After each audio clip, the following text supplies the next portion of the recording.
Hello guys, তো আজকে আমি অন্য ব্লগ বানাচ্ছি কারণ কি আজকে আমার রান্নার ব্লগ। তো আজকে আমি রান্না করব পনির। তো দেখো কিভাবে আমি রান্না করতে পারি আর পুরোটুকু আমি আমি পনিরে প্রথমে লবণ দিব, তারপরে সামান্য মতো হলুদ দিব, এই যে হলুদ দিলাম। এরপরে এটাকে ভাজতে হবে। আমি এখন পনিরটা ভেজে নিব।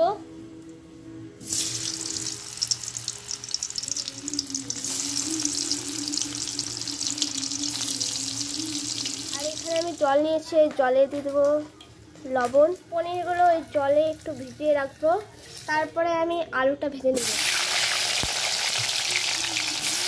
তারপরে এর মধ্যে দিয়ে একটু লবণ, তারপরে হলুদ।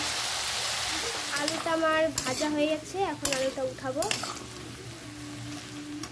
একটু জিরা দিলাম,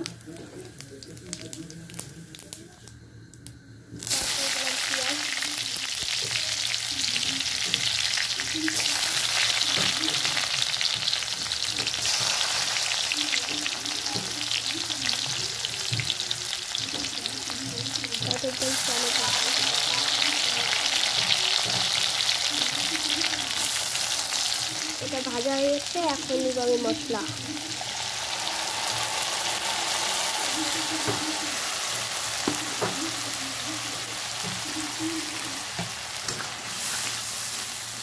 এখানে একটু লবণ দিলাম, তারপর দিলাম হলুদ,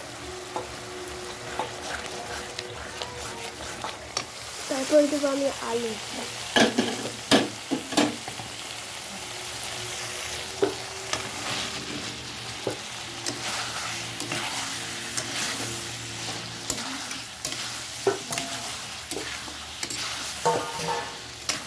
একটু ভেজে নেওয়ার পরে এখন আমি এখানে দিব একটু জল।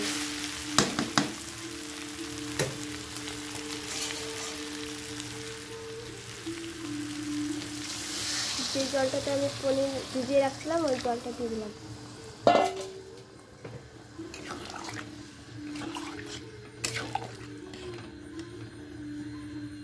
তো গাইস দেখতে পাচ্ছ আমি এদিকে পনির রান্না করছি আর আমার মা এদিকে লুচির জন্য আটা মাখছে। লুচি হবে আর পনিরের তরকারি। তারপরে আমি পনিরগুলো দিয়ে দিব।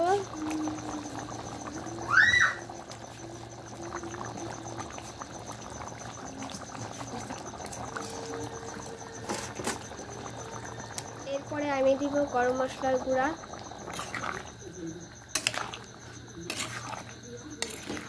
তো আমার রান্না এখন কমপ্লিট। তো গাইস আমার রান্না পুরো কমপ্লিট হয়ে গেছে। তো এখন মা লুচি বানাবে আর আমাদের রাত্রে খাবার হবে হচ্ছে লুচি আর হচ্ছে কি বলে পনিরের তরকারি। আমার রান্না করতে করতে গাইস পুরো গরম লেগে যাচ্ছে, তার জন্য আমি খাবো এখন কোকোকলা আর ম্যাঙ্গো আছে কিন্তু ভালো লাগে না ওটা খেতে। তো কোকোকলাটা খাবো আর টাটা, দেখা হচ্ছে অন্য ব্লগে।